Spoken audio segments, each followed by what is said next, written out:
नमस्कार दोस्तों, मैं हूं आपका दोस्त संपत लोहार, एक और नए वीडियो के साथ नई जानकारी के साथ। मित्रों, आज हम धर्म, आध्यात्म, संस्कृति में चर्चा करेंगे शिवलिंग के बारे में कि शिवलिंग में शिव जी के पूरे परिवार का स्थान है। पूरे परिवार उसमें बसा है शिवलिंग में, और वो कहाँ है वो जानकारी हम आपको देंगे, जो शायद आपके लिए नई जानकारी लगे, रोचक जानकारी लगे। हम शिवलिंग पर जल चढ़ाते हैं, लेकिन क्या क्रम होना चाहिए वो हम नहीं जानते।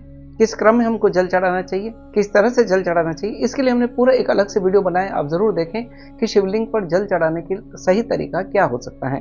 पूरा वीडियो आप देखें, अलग से हमने एक वीडियो बनाया है।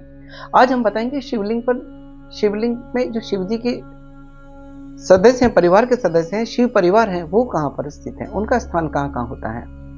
वैसे दोस्तों, शिवलिंग दो तरह के हो सकते हैं। एक कहलाता है शक्ति शिवलिंग और दूसरा होता है विष्णु शिवलिंग। शक्ति शिवलिंग यानी वो शिवलिंग जिसमें कि जो जलधारा है वो पृथ्वी के स्तर पर होती है, जमीन पर होती है, वो कहलाता है शक्ति शिवलिंग। और दूसरा शिवलिंग वो होता है जो कहलाता है विष्णु शिवलिंग, यानी जिसमें शिवलिंग जमीन से थोड़ा ऊपर उठा होता है और जो जलधारा है वो जमीन से थोड़ी ऊपर होती है और फिर पानी नीचे गिरता है। जो हम जल शिव जी को अभिषेक के रूप में चढ़ाते हैं वो जलधारा के रूप में, जलधारा से फिर नीचे गिरता है। तो दो तरह के शिवलिंग हुए, एक होता है शक्ति शिवलिंग और दूसरा होता है विष्णु शिवलिंग। यानी शक्ति शिवलिंग भगवान शिव जो है माता पार्वती के हस्तकमल पर है, और दूसरे में एक डमरू के आकार के होते हैं जिसके ऊपर शिवलिंग स्थापित होता है। अब बात करते हैं शिव परिवार के सदस्यों का स्थान इसमें कहां कहां पर है। एक छोटा सा भगवान शिव का शिवलिंग मैं आपको दिखाने की कोशिश कर रहा हूं।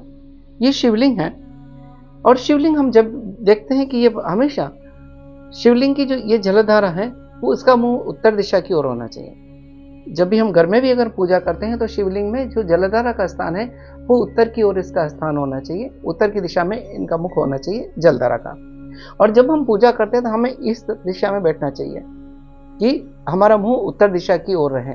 कभी भी पूजा करते हैं तो हमें दक्षिण दिशा की ओर मुंह करके नहीं बैठना चाहिए। जल चढ़ाते हैं तो दक्षिण दिशा में मुंह करके नहीं बैठना चाहिए। अब जब हम जल चढ़ाते हैं तो इसमें पहले शिव की परिवार के सदस्यों का स्थान जानते हैं कि कहां कहां पर है, शिव परिवार कहां पर है।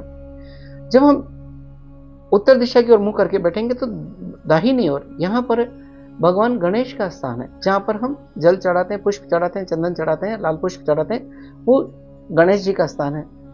दूसरी तरफ बाईं ओर यहां पर भगवान कार्तिकेय का स्थान है। तो हम पहले क्रम में जब गणपति को जल चढ़ाते हैं तो दूसरे क्रम में जब जल चढ़ाए तो हमें भगवान कार्तिकेय के ऊपर चढ़ाना चाहिए, जो कि जलधारा के बाईं ओर है। बीच में ये जो स्थान है जहां उभरा हुआ है, अशोक सुंदरी का स्थान है। माता अशोक सुंदरी का स्थान है जो भगवान शिव की पुत्री है। यानी तीसरे क्रम में जब हम जल चढ़ाते हैं तो अशोक सुंदरी पर चढ़ाते हैं। जो नीचे है ये चारों तरफ वो माता पार्वती के हस्त कमल है, फिर उनके ऊपर जल चढ़ाना चाहिए। और बाद में ये शिवलिंग के शीर्ष के ऊपर जल चढ़ाना चाहिए ताकि जल चारों ओर से बराबर तरीके से चला जाए। तो ये तरह के शिव परिवार में स्थान कौन सा है। और ये जो शिवलिंग आपको दिखाई दे रहा है ये कहलाता है विष्णु शिवलिंग। जो आप देख रहे होंगे डमरू जैसी आकृति है और इसके ऊपर ये शिवलिंग स्थापित है।